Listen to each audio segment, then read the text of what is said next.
Okay, so we are live. Good day, everyone. Thank you for joining today's Fireside Chat. My name is Kirolis Riyad, and I lead the Waste Not One Not initiative at Concordia University in Montreal, Canada.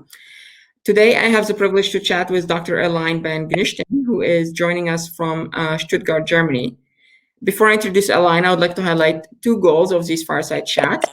The first goal is to better connect our different communities. So both myself and Erlijn have put our full names and encourage you to add us on LinkedIn. The second goal of these Fireside Chats is to learn from one another. So my teammate Michelle, who's now hiding in the background, will join us towards the end and moderate an audience Q&A. So please write your questions in the comments and by all means talk to one another. With that, I am honored to introduce Dr. Erlijn Van Genuchten, who has a Ph.D. in psychology. She's a trailblazer, speaker, coach, and book author in the field of sustainable living. She's working on leaving a positive footprint by living more environmentally friendly and inspiring others to do the same. Erlijn and I met through an organization called One Better World Collective, which we both recently joined. One Better World Collective is a growing community of change makers from all over the world. We are trying to adopt a more mindful approach in pursuing the UN Sustainable Development Goal. Last time we had Marie-Claire Graff, who is also a member of that group, and I would like to start today's conversation with this clip of how Marie-Claire described One Better World Collective. So I will just need to find that clip. Okay, so I'll play the video now. So where we're coming in with a more mindful approach and trying to value or trying to reassess the current value system. And I think this is really important because there is like a very famous quote from Einstein that you cannot solve the issue, like you cannot solve a problem with the same thinking you were heading into it. And it's exactly the point. Even if you have the most brilliant people all coming together, it's impossible to find a solution in the current way we have been doing business, we have been doing politics, we have been doing education, we have been doing everything. And that's why I think this more mindful, personal approach addressing this crisis is a very good way, and I do hope that we can reach many more people, that they also are doing this inner change and try to find this inner fulfillment, rather than just like overconsumption. I mean, today is like I think Cyber Monday or something. I don't really care, but like last Friday was like the Black Friday. I mean, like just trying to fill yourself with like external things instead of like being the lamp and being the light. All right. Well, thank you, Erlijn, for joining me today. So I think what I want to start with is picking up that conversation where that Mary was talking about. And since you have a PhD in psychology, could you please speak to the psychological aspect of effective climate action, mindset, motivation, emotion? Can you please repeat the question, because the video changed something in my audio settings, so it's a bit strange. Yeah, no, I want you to speak to the psychological aspect of fighting the climate crisis, where there's mindset, motivations, or emotions, just sort of having this mindful approach to fighting the waste and climate crisis. Mm-hmm. Yeah.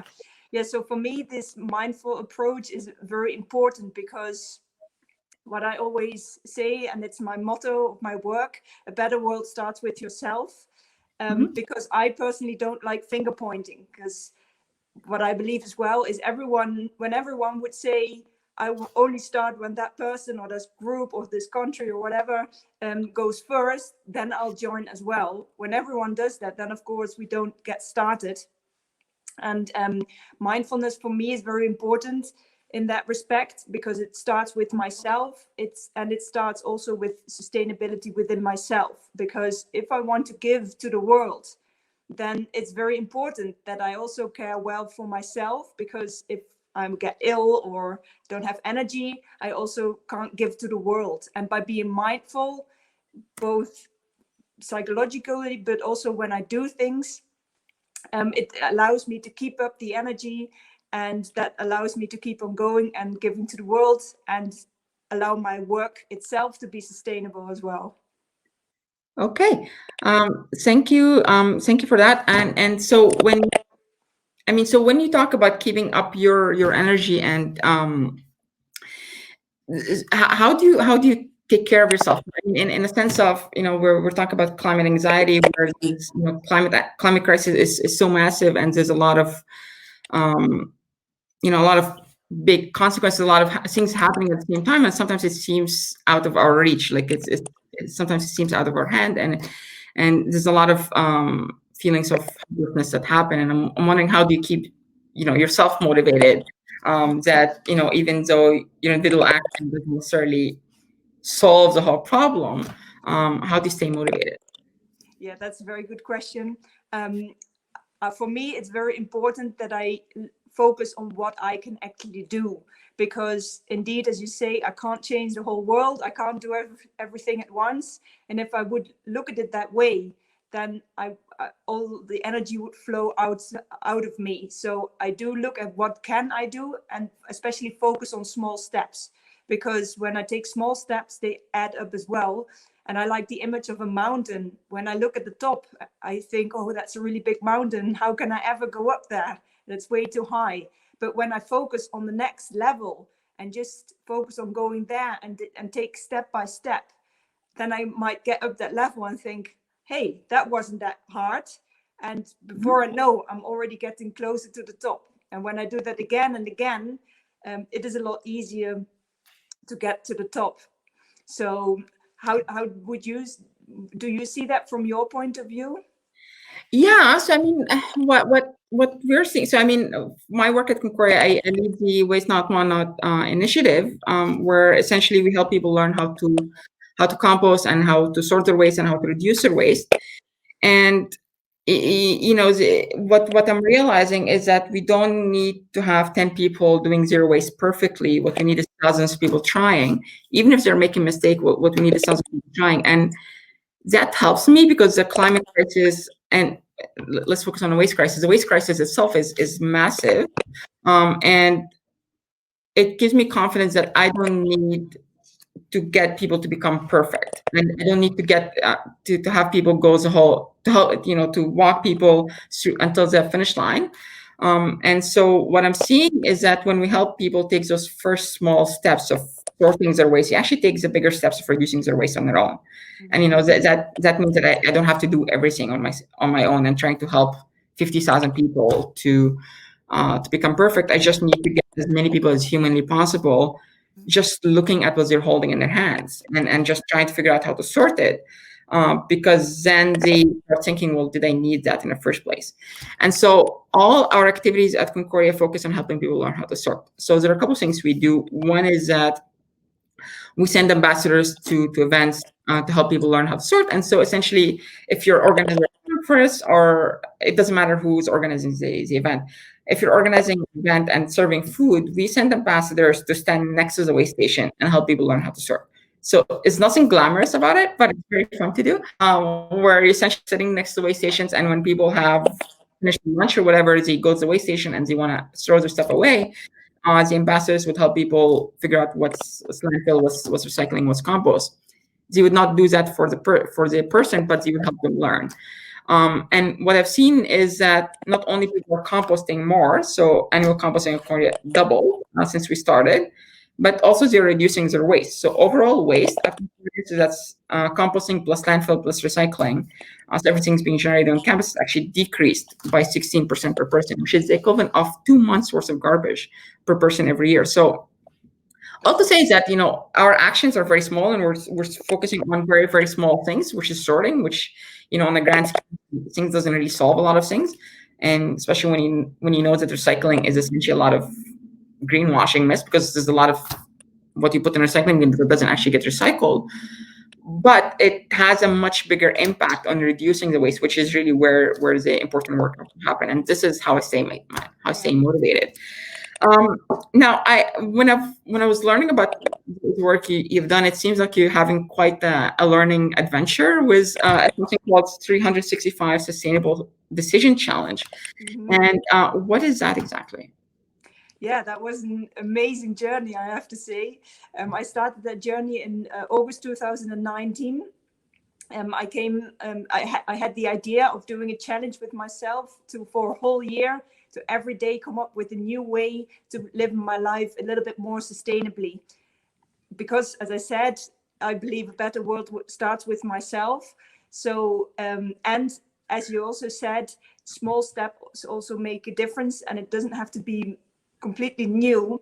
And that's exactly how I did it. And because I changed one thing every day, and not only once, I of course tried to keep it up as much as possible. That of course over the year added up to many different ways. And I also shared what I was doing, because I know from a psychological point of view, it is much easier to keep it up when I'm sharing something, because when I know others can see when I leave out one day, then of course not so likely to do that. And that was also a good decision, because very many people appreciate this, because also what you said, these easy things, nicest of course to put into practice, because it doesn't have to be a complete change in daily life, because then it's not so easy to keep up doing it. So by just changing something slightly, it was very easy to keep it up. And that was the same thing for others. So that was worth it. And because so many people liked it, I also continued gathering these ideas. So I'm now over 440 already. And Oh, wow. Every second day there is a new idea coming added to these ideas. So in many ways we can make a difference. So, and what I found interesting as well, because we chatted already, of course, a little bit before this. Have you also seen others making these small steps after you shared, for example, how they could separate their waste? Yeah, so I mean, there's a couple things that I'm thinking about hearing you. One, consistency, when you do this day over day over day, and this was really critical for us when making sure that these activities that we do with sending ambassadors to event don't happen just in 1 week or 2 weeks over the year. It happens every day throughout the year, and so we go to events throughout the year. It doesn't matter day or night or whatever, like whenever the event is organized, and it doesn't matter what month it is. Like, so we're very consistent, and we try to get people to reach as many people as possible for as long as possible, as many times as possible. Especially knowing that Concordia, my university, is about 50,000 people, and so reaching a lot of people is important, and reaching them consistently is also important. When we talk about sharing, one of the things we have is those pictures. Like, one is that you did for the poster, where people write a personal message on our sign, and they encourage their community to become more sustainable. And I think this is part of what you were saying, is that when you share, you get your community also to partake in your journey, and that holds you accountable to yourself and to the people you're sharing those actions with, and also encourages others and inspires them to do the same. And we have seen this over and over again. And one of the things that these pictures have really done is allow us to reach communities that this contemporary sustainability movement doesn't normally reach. So we had, I can think of so many examples, but one of them that we had this summer is a picture from someone called Awati, whose message was "Go Green this Ramadan." And this was picked up by Radio Canada International, who did an interview with her in Arabic, and an article was in Arabic as well. And it was really just to encourage the community to have a green Ramadan. And I think there are many different communities that engaging a broad range of public, and in these kind of pictures we can reach through those kind of activities. Especially that I have found that sustainability tends to be like its own little bubble that is just it's always the same kind of people, and is it always like just trying to become perfect with their ways. And I think the challenge we're having right now is scale. Now, when you talk about sorry. Yeah, what I wanted to add, or what I liked about what you said, is that by sharing as well, there is also this effect that when you are doing something, that you are as a good example to others. And even when you don't share it verbally, for example, or you don't write it, then people see what you're doing. And that is what I like about sustainable living as well, that it is very easy to inspire others by just doing it. And someone shared, for example, that she learned something from my work, and she's a teacher, so she shared what she was doing in her classroom, and these children enthusiastically shared with their parents at home what they learned at school, and these children asked their parents to do it differently so that it would become more environmentally friendly. And that's, I think, brilliant, that just by doing it, it's already making a positive difference to others. So, yeah, and giving feedback is a form of sharing. So one of the stories that I'd love to share with you is that one of the event organizers that we work with, they organize an orientation for new students coming to the university every year, and so the first time we went to their orientation, it takes like 10-15 minutes to sort the stuff that they were giving to the students, because there's so much garbage, there's so much recyclable, and then there's a little bit of composting. So it just is so much stuff to sort that it takes a long time to sort. But the organizers got such a positive feedback from the students who went to the event, saying that I'm so happy you care about the environment. I'm so happy to see the ambassadors there, that the year after, on their own, without me talking to anybody about anything, everything was either recyclable or compostable. No landfill, no garbage. And then the year after that, the zero waste event, where everything is compostable, no recycling, no landfill. And they did that all on their own. So I think that kind of sharing, that kind of positive feedback, and even if there are problems, you should tell them that too. Sort of shows that people care, and that motivates more systemic changes. And so I'm curious about the sustainable decision challenge. Which of if you pick a couple of the decisions that you have made, I guess you've made 440 something now. If you pick a couple that you found to be the most effective in reducing your own waste, and share them with us. In reducing waste. So I also built a compost bin, which you probably like very much, yeah. And I used natural materials for that, and I've been using it ever since, and it works really well. And what I loved most, that at some point there was actually potato growing in my compost bin. Oh, wow. I ate it, and it was nice. So surprisingly, it was a bonus from my compost bin.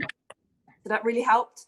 I also replaced some things that I was using every day that were single-use ones by something that I can just wash. For example, paper towels, like kitchen paper. I used one to dry my hands, throw it away. Now I have just old cloths that come from an old towel that I wasn't using, and it works very well. So I hardly have any waste in my bathroom these days. Nice. And how was your experience building that compost bin? Because this is not something I was able to do at my home, just because I don't know. It's just one of the things I need to learn. And I'm just wondering, did you have a lot of experience beforehand of how a compost bin would work, or was this completely new to you? No. So luckily, I have a background in IT, and with IT, there are often IT problems, as you probably have experienced as well. And then I get used to just using my search engine and look for a website that explains how it works. So that's what I did as well. I can't remember the keywords, but just something easy like how to build a compost bin or so. And I looked through a few pages and just picked one that I thought that was easiest to make. And yeah, just got the wood, some screws, put it together, and it took me, I don't know, half a day, a few hours, but it was fun to do. And I feel that, and that's also to do with mindfulness, when I make it myself, even when it doesn't look great, it has a lot more value because I made it. So every time I see my compost bin, I'm still very happy about it. No, it's interesting that you talk about the relationship you develop with things that you make yourself, because one of the things that Joshua brought up last time was that because we're cooking more at home, and people are developing this relationship with the food that they eat because they're cooking it themselves. It's not buying them from McDonald's or whatever, and so somehow that means they're wasting less. Just because it's something that it's a process that you're partaking in, and I think there's a lot of value in what in your experience building your own compost bin and growing to and see it as a friend, right? And so, yeah. And so, have you changed your habits in that respect as well during the new situation, reducing your food waste? Yeah, I feel like my habits have been changing for quite a few years now. It's funny because when I first started Waste Not, I'm actually quite new to sustainability. So that was not something that when I grew up, I was taught to think about. I was never really, the environment and all those things were not really part of my thought process. And when I started Waste Not, I banned people from going to my office because I figured if they ever go into my office and see all the garbage that I have, I'll just lose credibility. But now it's so much better. I don't have all those potato bag chips and all the stuff that I used to consume so much of, and just all the landfill waste and recyclable waste that I would generate. So I became more mindful of that, and just that has completely changed. And now with COVID, because we spent so much, I think we spent about 2-3 months, at least I spent 2-3 months at home, not being able to go to university. Now I can go back for research. But during those months, I was not out for a lot, actually hardly at all. And so I realized that my impulse buying, where I pass by a grocery store or whatever, and I buy a snack or whatever, or a bar of chocolate, all of that stopped. And I think that makes me realize that maybe I didn't need all of this before. Maybe I didn't need to buy any of that before. And I think this is important for us to continue to maintain after we go back, that a lot of the stuff we buy we don't actually need, and it's a lot of waste, and it's a lot of waste in terms of material. It's also a lot of waste in terms of money.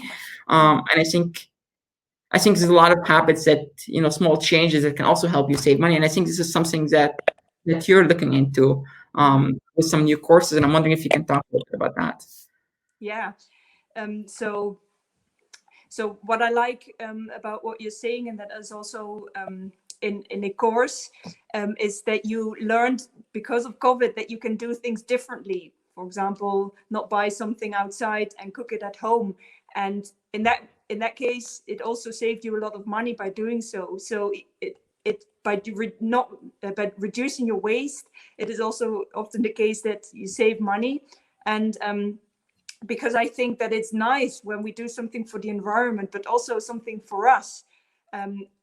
I looked into more detail about how to also save money by living more environmentally friendly. And what I found out, which you also just mentioned, is that it's often in a situation possible to do it differently, and that there are several options to choose from, and some are more or less environmentally friendly, and some save more money or less. And by being conscious about these other possibilities, it's easy to choose which one also suits well in daily life. And I think that's really, really nice, that it's not, there is not only one way of doing it, which then also means when there are alternatives, it's still possible to keep on doing the things you are used to, just maybe slightly differently, or not even differently. It can also be less often or whatever. And it's still a contribution to our planet, which also means that when, for example, someone thinks, oh, when I live more environmentally friendly, I'm never be able to fly again or so. Right. Of course, it's possible, but it doesn't have to be that way. And I think that's an advantage also of the current time. So I like your example in which you explained how that worked for you. So no, one of I can give you another example that I've had. I'm addicted to soft drinks, for example. So I drink a lot of soft drinks, and it's really bad. It's a lot of sugar, and it's expensive, and it's also it's you come in plastic bottles, and I always feel really bad about it. But one of the things that I've learned when I lived in Europe a little bit, and the sparkling water is almost like a standard there. Like everywhere, you can have a choice between normal water and sparkling water.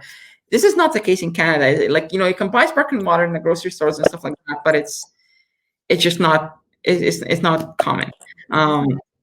It's available. It's just not something that, when I was at Airbus, it's a water tab. I can choose either sparkling water or normal water, which was really interesting. So when I came, so in here, I decided to get a small machine to make sparkling water. and that actually just helped me stop drinking soft drinks. And because it's like a reusable bottles that I make this in, then I don't generate any plastic anymore from those bottles, and it's less sugar, less money. It's great, and I get to save money as well, and it's just Exactly. works out really well. So yeah, I well done. It's nice, isn't it, to be able to continue doing something and still do something for the environment. I think that's great. So that's an excellent example you gave there. Yeah. So, I mean, when we met, it's the first time we met over Zoom in one of those chats from One Better World. And, you know how those meetings go. Everybody introduced themselves and Ian does his thing. And then I, of course, me being me, I decided to derail the entire conversation and talk and ask you about, this debate between the role of individuals versus the role of industry. And I wanted to get your feedback or your thoughts on that. And I want to start by, maybe before I get to that, I wanted to play a little video from last chat from Joshua, who also weighed in on that debate. And so I'm going to play that video, and then we can go back to this one. Here it is. The responsibility is not on the individuals, because if I buy anything, I'm paying for the content, not the packaging. If I buy washing powder, if I buy, corn flakes, if I buy whatever, I'm buying what I'm going to consume, not necessarily the packaging that comes with it, right? But then I'm forced to accept the packaging that comes with it, because this is the only way I can access the product I want to pay for. And hence it becomes a really, really big responsibility on the industry. So, I mean, there's been extended producer responsibility. There's been other initiatives that are seeking to tackle this, but they are all very weak at this point, because it gives the industry so much luxury, so much. They have the money, they have the technology, they could invest more, but I feel like there is not enough pressure on the industries and the policy level to transform this, and rather we end up blaming the consumers, each other, in a context that the industry just sit back and keep showing on the unnecessary marketing on the screens, always showing how to spend, how to consume, and we end up blaming the individual consumers rather than tackling the industry and making sure packaging is right, policies are set, that you can't just put anything on the shelves. And I think we'll get a bigger or faster rate on changing the waste production pattern if you're able to change the packaging sector from the consumable industry. Yeah. So, I mean, obviously those 365 sustainable decision challenge, okay, now 440 sustainable decisions that they've made are a lot of individual action. And I just wondering if you could share your reflection on the role of individuals can play versus the role of companies and corporations and governments. Yeah. In knowing that a lot of the majority of the damage coming from those big places. I'm sorry to go ahead. So I very much agree that companies also have a very big responsibility, because when they can make bigger changes and therefore have a bigger impact, then that's of course wonderful. At the same time, I believe that it's not more important than the individual aspects, because companies are made up of people.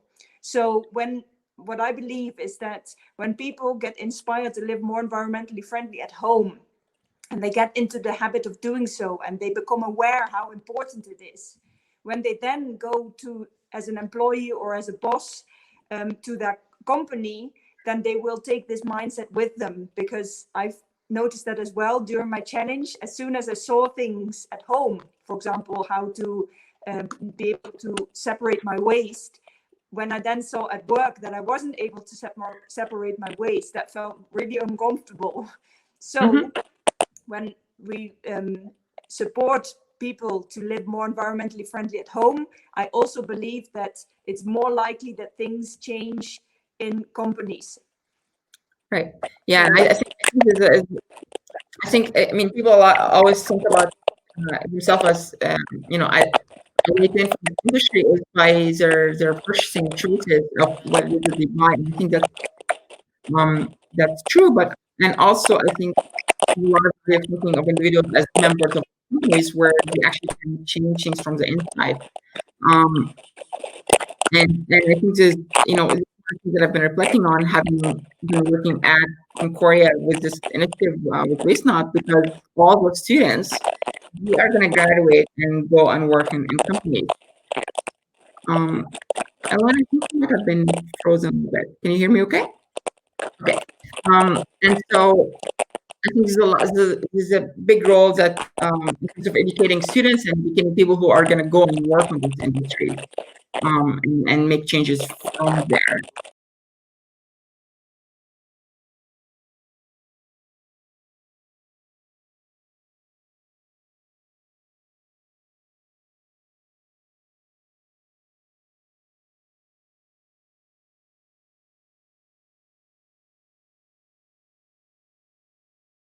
Is that this is to me at least, a very common way to deal with in sustainable life, because there are always problems or things that don't go the way I wanted it to go, or that I hoped it would go.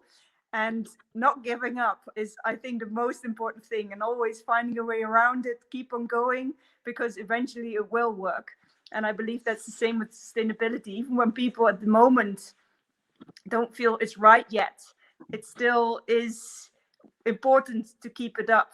And an image I would like to share in this context is when you imagine a leaf falling on a leaf and snow falling on that leaf, then one snowflake doesn't weigh much. And I can compare one snowflake with an action.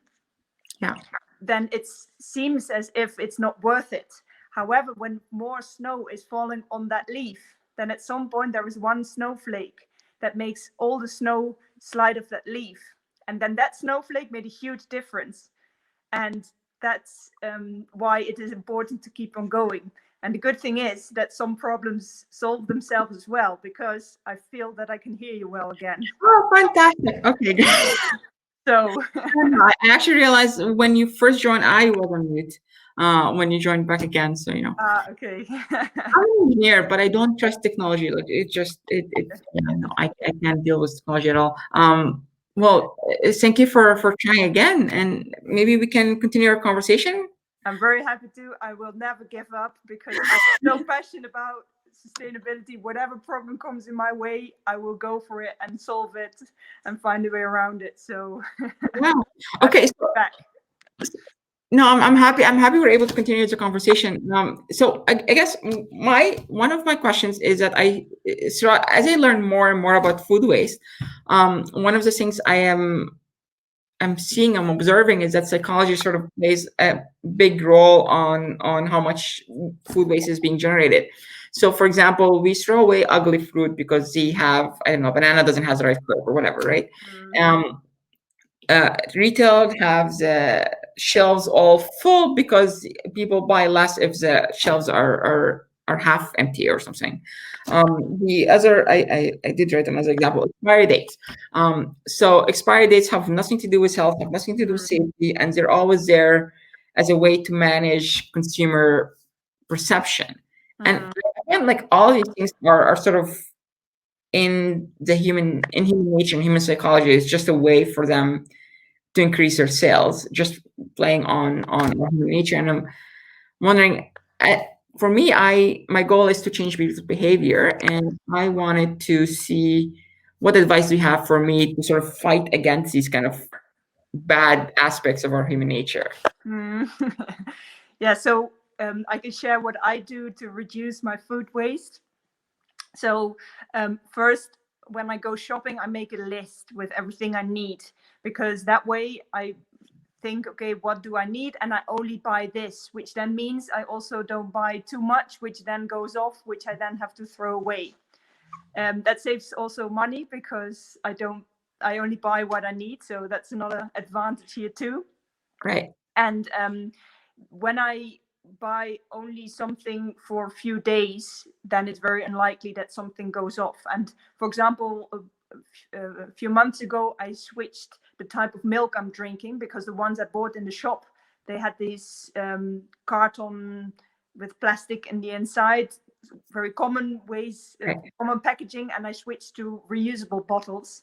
And I realized that this milk went off a little quicker. So in the beginning, I have to admit it went wrong. But then I realized, okay, when I only buy 3, for example, then nothing will go off. So I plan as well how often I buy something. And I also realized that the date on food is not always, or is often not the date that it has gone off.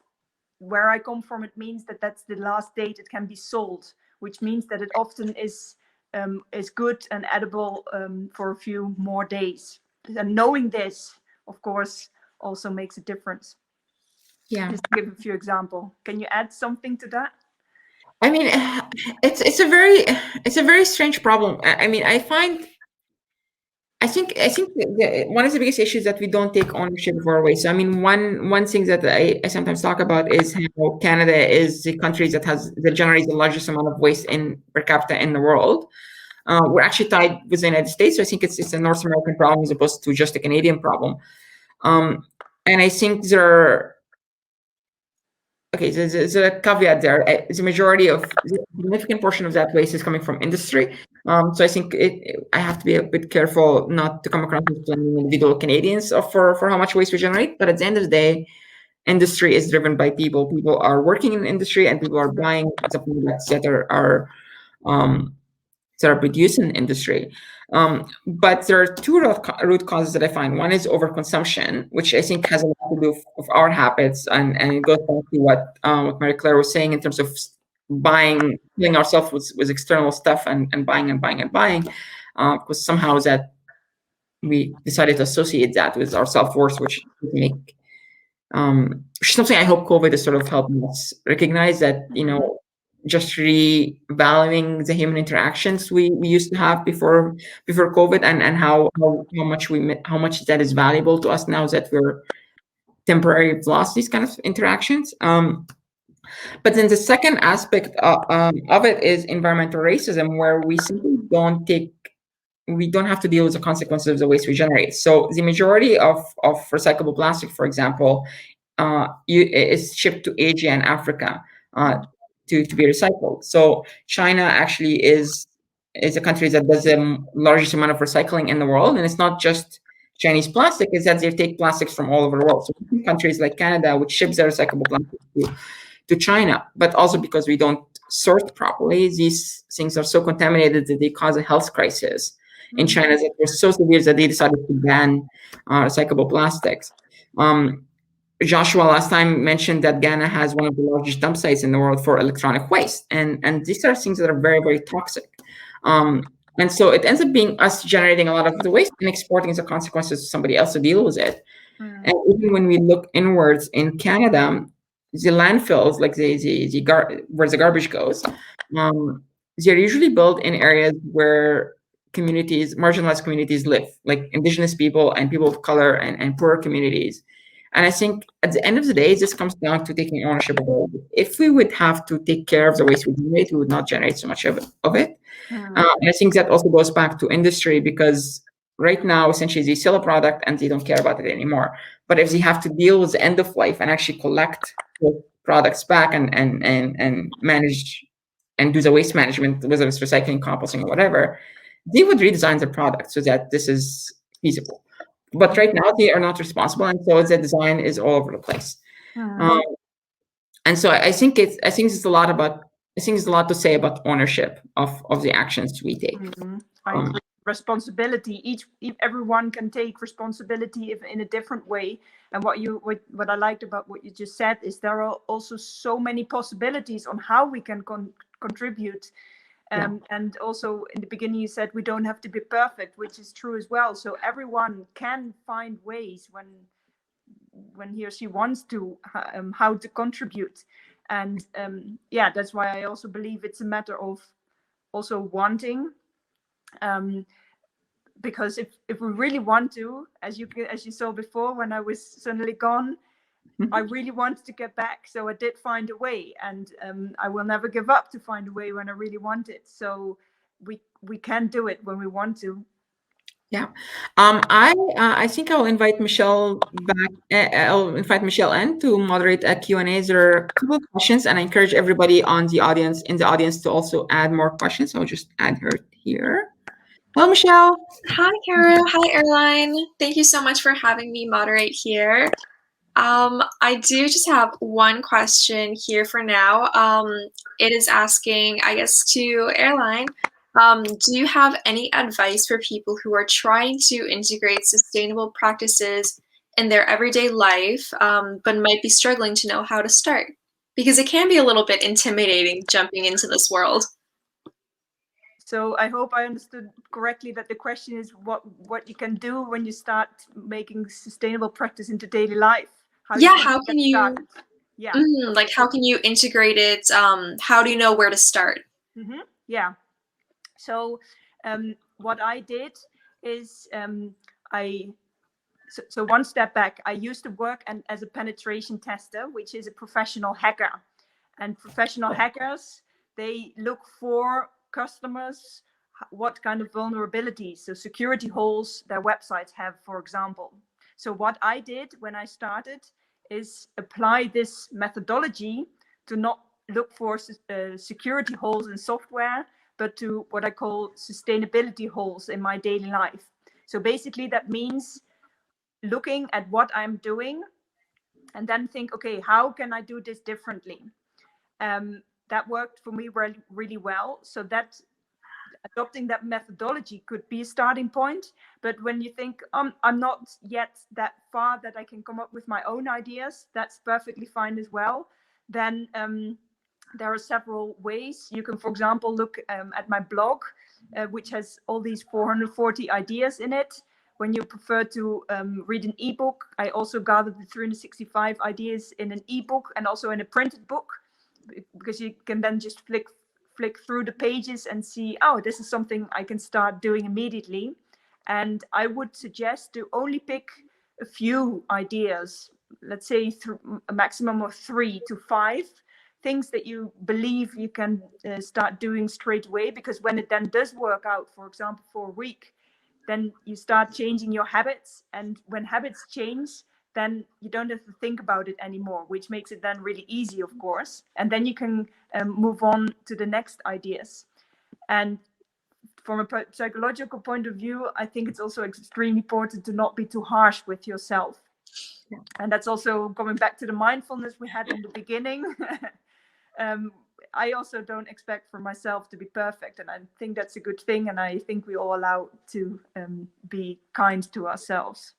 Yeah, one another way I think about is leadership is like dancing. You have to know your steps, and you can't just jump around like a monkey. But you cannot skip steps, and you can't jump around like a monkey. But also, when you make mistakes, you keep going. And this happens. And once in a while, you smile. I agree. And Michelle, one thing I'd like to add, because for some people, maybe now due to COVID, also the financial situation is not so easy. I already earlier mentioned that I've been working on that. I also provide a course that you can do, in which I share how I save over €7,500 a year, which is about $10,000 a year, by living more environmentally friendly. So if you feel that the finances are an issue, you can get started there, because you can then do something for yourself and for the environment at the same time. That's amazing. Thank you so much. I will definitely check out those tips and encourage everyone to do so as well. Yeah, you can work with sustainabledecisions.eu. Amazing. Perfect. Thank you. And I have another question here. So you mentioned expiry dates are actually the last day the food can be sold, and not when food goes bad. Does this apply worldwide? I actually don't know whether it applies worldwide. It does in where I come from, in the Netherlands, and where I live in Germany. So what I suggest is to do a quick research with also your preferred search engine, and add your country as well, just to double check. Because of course, if it is indeed the last date that it's edible, then you have to be careful with health, staying healthy. It does apply to Canada actually as well. So in Canada, there are like only a couple of items that are required to have an expiry date, which is essentially milk products and pharmaceutical products. There are 2-3 more are not coming to my head right now, but most of the food we buy actually has no legal requirement to have an expiry date. And what the term that they use is called best before, which is essentially something like it's fresh until that date, and after that, it's not so fresh or whatever. But it essentially entirely meant to just have some control over the perception of the consumer that this is okay to buy. And so essentially, it's almost like a marketing scheme. But what I understood is that it actually has no basis in science or safety, or even the quality of the food. A lot of the food we buy can live for very long if we use it properly. Speaking, except maybe for fruit and vegetables, and these things we can see right away when they go bad. But when we're talking about something that's in a can or whatever, these things don't go bad. It's usually like it takes a very, very long time after the expiry date for it to have any effect, any changes. Yeah, so I don't know. I don't know if we have any more questions, but one of the things I wanted to go, and so I encourage people to ask questions, but one of the things I wanted to go back to is your compost bin. And so there's always a perception with people that when I talk about having their own compost bins or okay, not that, it's when we have compost bins in public areas and universities and so on, the people working near those areas, they're always worried about smell and rats. And I'm wondering what has been your experience having a compost bin in your home with these kind of issues. So my compost bin is outside and it doesn't smell at all. And what I also learned, which I didn't implement because I already have one outside, that there are also compost bins for inside. And that was also explicitly mentioned that they don't smell. So I think, that doesn't have to be a reason not to take a compost bin. Yeah, and it's been my experience as well, as that it's just a perception that exists. It's not actually true. And I think what happens is that we just have to show people, or just have people try it. And I think this is often what happens with us, where when you help people just try for the first time to sort properly, and then they start looking what they're holding in their hand that they actually need in the first place.